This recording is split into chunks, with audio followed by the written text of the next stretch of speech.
আসসালামু আলাইকুম। কেমন আছেন সবাই? আশা করি আপনারা সবাই অনেক, অনেক ভালো আছেন। আপনাদের দোয়া ও আল্লাহর রহমতে আলহামদুলিল্লাহ আমিও ভালো আছি। আজকে আমি আপনাদেরকে দেখাবো ছাগলের জন্য বিরিয়ানি বানিয়ে। তো বিরিয়ানি মূলত এটা হচ্ছে একটি কলা গাছ।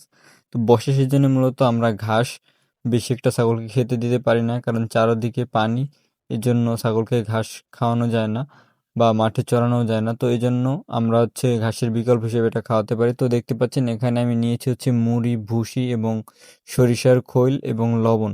তো এগুলো আমি আগে মিক্স করে রেখেছিলাম। আপনারা যে এগুলো দিবেন এটা কোনো মানে না, তবে ভুসিটা দিলে সেক্ষেত্রে এটা ভালো খায়। গমের ভুসি যেটা আছে সেটা। আর আমি মূলত আমার ছাগলকে সরিষার খোল খাওয়াই, যার জন্য এটা অল্প পরিমাণ দিয়েছি। আপনারা চাইলে দিতে পারেন, আপনাদের কাছে না থাকলে না দিলে সমস্যা নেই।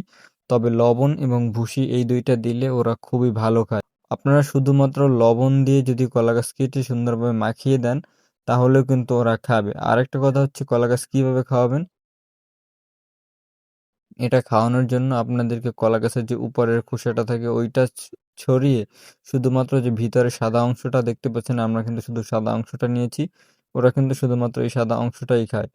তো দেখতে পাচ্ছেন আমি সুন্দর করে মাখিয়ে নিতেছি।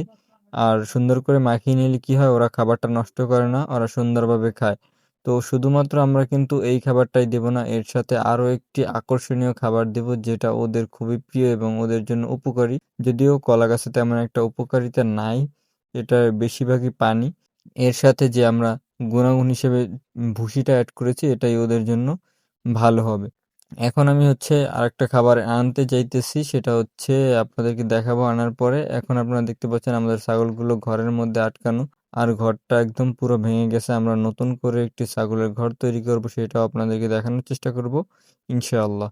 আমি মূলত রেগুলার ভিডিও করতে পারি না, এটার কারণ হচ্ছে আমি এই ছাগলের জন্য ঘাস কাটতে কাটতেই আমার সময় শেষ হয়ে যায়, যার জন্য আপনাদেরকে ভিডিও দিতে পারি না। তো দেখতে পাচ্ছেন আমি হচ্ছে চিটাগুন নিয়ে আসলাম। এটা হচ্ছে আপনার ছোট একটা পিসের ১ পিস সমপরিমাণ। তো আমি দুটোতেই দিতেছি। যদিও এখানে ১০ টা ছাগলের খাবার।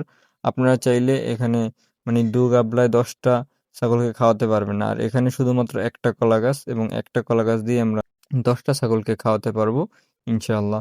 দেখতে পাচ্ছেন আমি চিটাগুড়টা ভালোভাবে ২ হাত দিয়ে মাখিয়ে নিয়েছি। এভাবে করে মাখিয়ে দিলে সেক্ষেত্রে চিটাগুড়টা সব জায়গায় যাবে এবং ওরা খুবই মজা করে খাবে।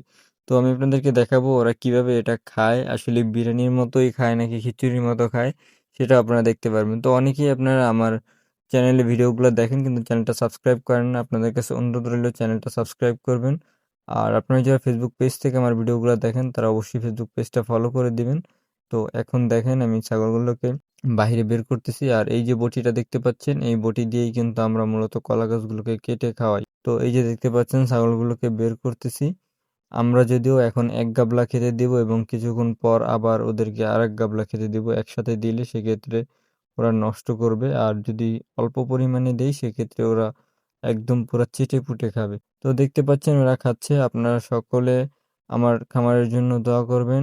সকলে ভালো থাকবেন। আসসালামু আলাইকুম ওয়া রাহমাতুল্লাহি ওয়া বারাকাতুহু।